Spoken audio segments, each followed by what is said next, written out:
तो इस वीडियो में हम पढ़ेंगे कि किसी ग्लास स्लैब से जब रे पास होती है लाइट की तो उसमें लेटरल डिस्प्लेसमेंट क्या होता है। तो ये अपने पास एक रेक्टेंगुलर स्लैब है, रेक्टेंगुलर स्लैब, इसमें एक लाइट रे इसके सरफेस पे इंसिडेंट हुई, तो अब इसकी शिफ्टिंग को ही हम लेटरल डिस्प्लेसमेंट कहते हैं। तो उसको अभी आपको बताते हैं इसमें कैसे शिफ्टिंग होगी। तो इस सरफेस पे सबसे पहले नॉर्मल ड्रॉ किया, तो नॉर्मल से ये जो एंगल है ये हो गया एंगल ऑफ इंसिडेंस। अब ये है अपने पास एयर और ये फिर हमें मिलेगा ग्लास और फिर से यहाँ पर मिलेगी एयर। तो अब लाइट रे एयर से ग्लास में जा रही है, यानी कि रेयरर से डेंसर मीडियम में। तो लाइट रे किधर बेंड होगी? Towards the normal.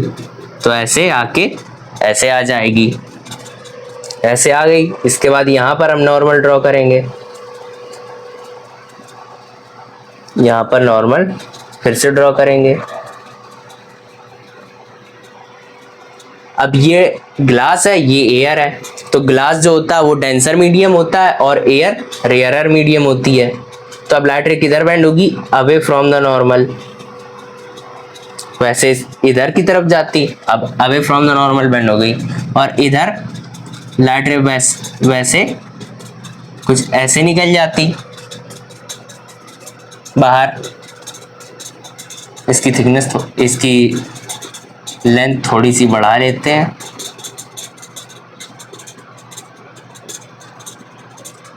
तो ऐसे निकल जाती, लेकिन बेंड हो गई। तो अब ये जो एंगल था ये एंगल ऑफ रिफ्रैक्शन, नॉर्मल से ये जो एंगल है ये एंगल ऑफ रिफ्रैक्शन है, और ये वाला एंगल भी एंगल ऑफ रिफ्रैक्शन के बराबर आ जाएगा।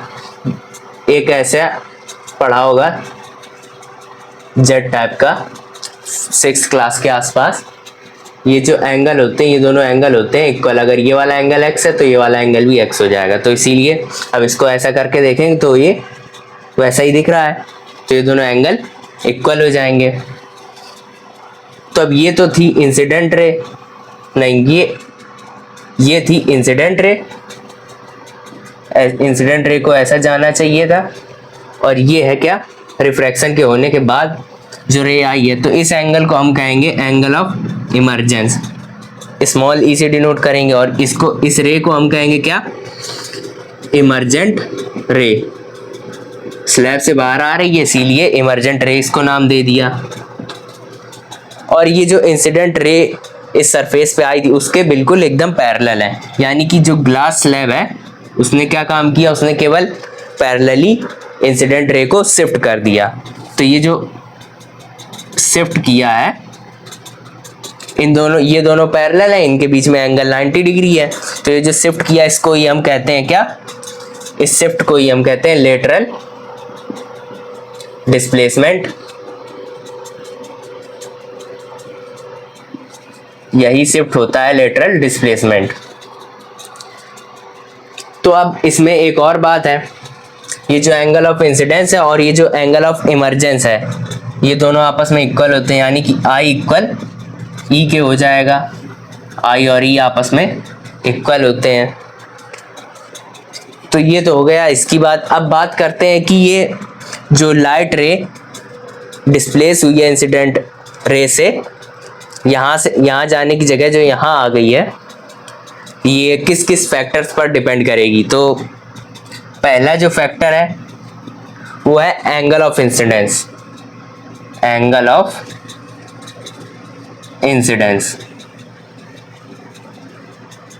ये जो एंगल है सब इस पे डिपेंड करेगी। और दूसरा फैक्टर है refractive index of slab. Refractive index of slab पे भी डिपेंड करेगी।